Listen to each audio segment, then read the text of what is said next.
Welcome back, you guys. This is your second stimulus check update and second stimulus package update for Sunday, August the 16th.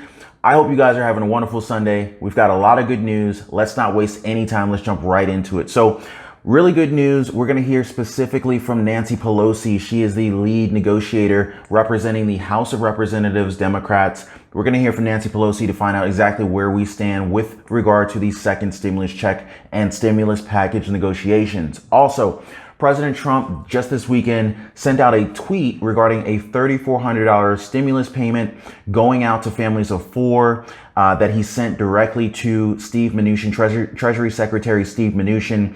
And we're going to deep dive into that. We're also going to find out exactly how we could get that sooner and the organization of individuals that will assist in making that process happen. This brand new organization was established in 2017. They're going to help us out, help us to get this stimulus check much faster. Also, many of you guys have been asking about my financial freedom coaching program. As you know, it's still under development. It's coming, guys. I went ahead and dropped the link down below so that you can actually vote on the lessons that you want to learn about most in the financial freedom coaching program. Hundreds of you guys have already voted, and I really appreciate the support. So just hit the link below and you can cast your vote. Now, I have to say welcome back to all my subscribers. I really appreciate you guys. And for those of you guys who are brand new here, we cover all things investing, how to make more money, and how to generate multiple streams of income. So if you are interested in that, be sure to like this video and subscribe to the channel. So just yesterday, Nancy Pelosi was interviewed by CNN, asked specifically, where do we stand with regard to the second stimulus checks and the second stimulus package? The House of Representatives are at $3 trillion. The Senate is at $1 trillion. There's this huge gap and there was no negotiation previously. However, here's exactly what Nancy Pelosi had to say about that. Given what you just said about people hungry and worried and very, very fearful, why not get back in that room and come up with a compromise on some of these core issues? I understand you want to get the best possible for people, but at some point you got to work with the other side, right? Well, that's right. And that's why we said we'll come down $1 trillion. Not that we cut out any of our priorities, but we shorten the length of time in which they would be in effect. And next year we can extend them again. And they could add some, tens of trillions, 60 trillion actually, $250,000. There's a long way for us to come together. But we'll come down $1 trillion, you go up $1 trillion, we'll find our common ground there. Let's go to the table. So we just heard from Nancy Pelosi. She is willing to come from $3 trillion down to $2 trillion. And so at this point, we're waiting on whether or not the Senate will actually come up to $2 trillion. Quick question for you guys. Do you really think that the Senate will come up to $2 trillion? And the other question I have for you guys is, Nancy Pelosi and the House of Representatives, they're holding out to get the full package. The full package would include a number of things, but two very important critical things that most of my viewers, most of you guys really care about is the $1,200 stimulus checks and the federal unemployment insurance benefits at $600 per week. Now, because of this stall in negotiations, the Democrats in the House, they're trying to hold out to get that full $600 federal unemployment insurance benefit, as well as a number of other things in the package. I want to know from you guys, do you think that we're better off getting nothing in the meantime while waiting for, hopefully this full package? Or would we be better off just saying, hey, you know what? They're willing to give us $1,200 today. They're going to give us an extra, somewhere between $200 and $400 in unemployment insurance benefits. Screw it. Let's just take it. I'd love to know from you guys, from your perspective, what do you guys think should happen? Should the Democrats just give in and just take what's being offered by the Senate?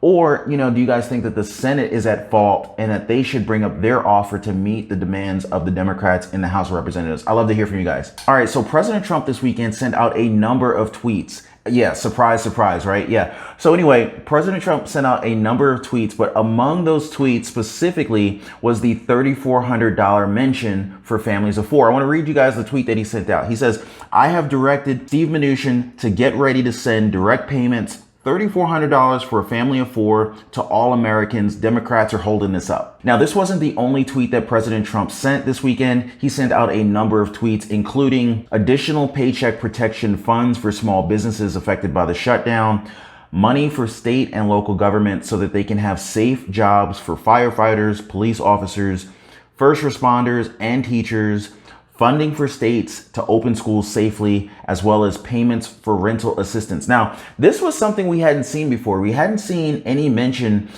certainly from the White House, regarding payments for rental assistance. So I think that's very, very good. But the question is this enough to loosen up negotiations that have seemingly stalled between the House of Representatives and the Senate? Negotiations have been going on for months now. We've been talking about these $1,200 stimulus checks. We've been talking about these different negotiations that are taking place, but finally there is a new organization that was established in 2017 that has been called in to assist with forcing or creating some cohesiveness to allow these negotiations to move forward. This new organization is called the Problem Solvers Caucus. I never even heard of this group before, but I figured I'd share it with you guys so that you guys are aware of what's going on.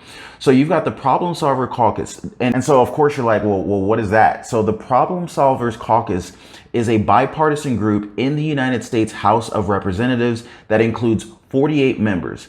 It's equally divided between Democrats and Republicans who seek to foster bipartisan cooperation on key policy issues.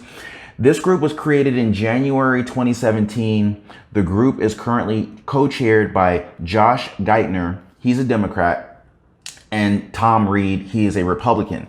So essentially, this group, this organization has been called in to assist with negotiations. All right, and so this group called the Problem Solvers Caucus just met with White House Chief of Staff Mark Meadows on Saturday morning, which is just yesterday. A lot of work is getting done on the weekends lately. So anyway, according to a spokesperson that represents the Problem Solvers crisis, they said members of the Problem Solvers Caucus spoke with Chief of Staff Meadows this morning to discuss ways to help break the logjam between parties, get negotiators back in the room, and help America in response to the COVID crisis. Now, we've pulled in the Problem Solvers Caucus. I've never even heard of this group before, but we've pulled these guys in to assist with the negotiations that have effectively stalled between the House of Representatives, Democrats, and the Republicans in the Senate, right? Then you've had President Trump last week signing multiple executive orders, including extending the federal unemployment insurance benefits. Although it's not $600 per week, it was dropped down to $400. $300 is provided by the Fed, $100 provided by the state. Also within those executive actions, he issued a payroll tax deferral effective September 1st. Also, there is a student loan deferral, which is in effect, but will be extended out until the end of this year. And then in addition to that, there is the eviction moratorium, which he's relying on the Health and Human Services and the CDC to assist him in being able to take appropriate measures for that. And so although negotiations appear to have stalled, there have been multiple notable updates that have been taking place over the weekend. I think that it is very clear that they are taking this quite seriously to make something happen very, very quickly. They're working weekends. I mean, Saturday updates. I mean, are you kidding me? Sunday updates. Are you kidding me? So, I think this is a very good sign.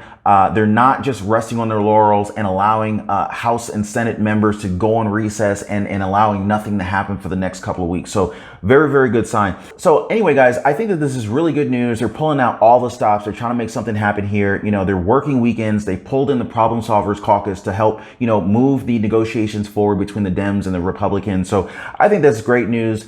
But it is so frustrating, the predicament that they put the American people in and the lack of support, or at least lack of timely support, is just beyond frustrating. And, they don't teach you how to properly prepare yourself financially in school. And so that's one of the reasons why I decided to create this financial freedom coaching program, because, back in 2008, that was the last time that I was in a situation where I was like, you know what, I'm never going to be here again financially. It was a very rough time for me. I mean, most people don't even realize how they could take a $50 per week investment and turn that into $1,000 in income per month. I mean, most people wouldn't even be in this desperate situation waiting on the government to send out stimulus checks if they knew how to generate their own monthly stimulus check. I mean, like, for example, let's just say you took $50 per week and invested it at 10% rate of return, right? Let's say you did that for 20 years. You would literally be able to generate $1,000 per month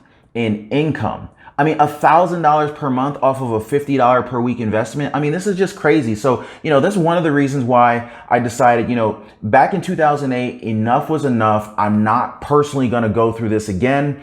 And the lessons that I've learned, I am definitely going to be adding them to the financial freedom coaching program that I created, or that I'm in the process of creating. So anyway, you guys, if you got any value out of this video, these videos actually take me a while to collect this information to share with you guys. So if you're getting any value out of these videos, do me a favor, smash the like button.